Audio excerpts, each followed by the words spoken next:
Hello everyone, Radhe Radhe. आज second day है वृंदावन में। हमारा सबसे पहले आए केली कुंज प्रेमानंद महाराज के दर्शन करने। हमें मिला था मंगला दर्शन का टोकन। महाराज जी के दर्शन बिल्कुल पास से होते हैं और रात के 3 बज रहे हैं और इतने सारे लोग इनकी एक झलक पाने के लिए नींद त्याग देते हैं। हम भी 2 रातों से सोए नहीं है। सुबह निकल गए हम बरसाना के लिए।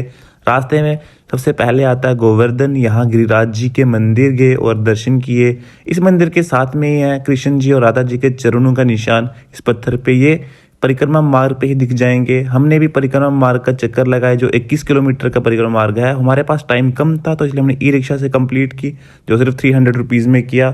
इस मार्ग पे बहुत सारे मंदिर आते हैं, उनमें से आता है पुचरी का लोटा।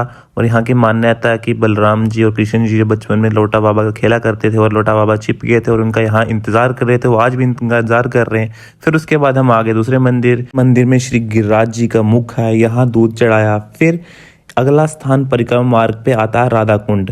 श्री राधा रानी जी को समर्पित है। यहाँ नहाने से सारे पाप धुल जाएंगे और रानी की कृपा बनी रहती है। और आखिरी स्थान आता है मानसी गंगा, जो माँ गंगा का ही है। भगवान कृष्ण जी ने अपने माँ बाप और ब्रजवासियों के लिए स्नान करने के लिए माँ गंगा को वास दिया था।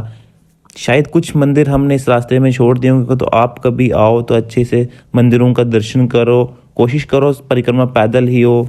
फिर इसके बाद हम आगे बरसाना और यहाँ की मान्यता है इन सीढ़ियों पे कृष्ण जी खुद आपकी बाहें पकड़ के ले चलते हैं। राधा रानी जी के लिए प्रसाद और फूल जरूर लेकर जाएं।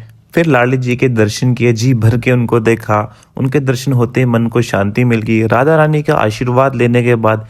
और फिर हम चले नंदगांव के लिए और नंदगांव से 4 किलोमीटर दूर आता आशीश्वर महादेव टेम्पल, जहां पर महादेव ने द्वापर युग में कृष्ण जी का बाल रूप देखने के लिए आस लगाई थी। और यहाँ पर द्वापर कुंड भी है।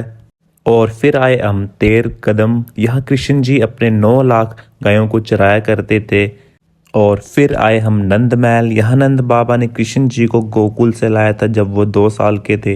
यहीं उनका पालन पोषण हुआ। इस गांव में श्राप था कंस को कि उनका कोई भी दूत यहाँ प्रवेश नहीं कर सकता था। और फिर शाम होते होते हम आए कीर्ति मंदिर, जो राधा रानी जी की माँ कीर्ति को समर्पित है। इस मंदिर में राधा रानी अपनी माँ की गोद में है और ये मंदिर बहुत ही खूबसूरत है। इसका निर्माण कृपालु जी महाराज ने किया है।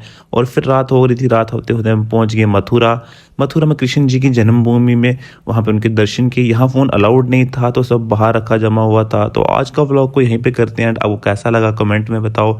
और आप जिसके यहाँ पे आना चाहते हो उसे शेयर कर दो व्लॉग।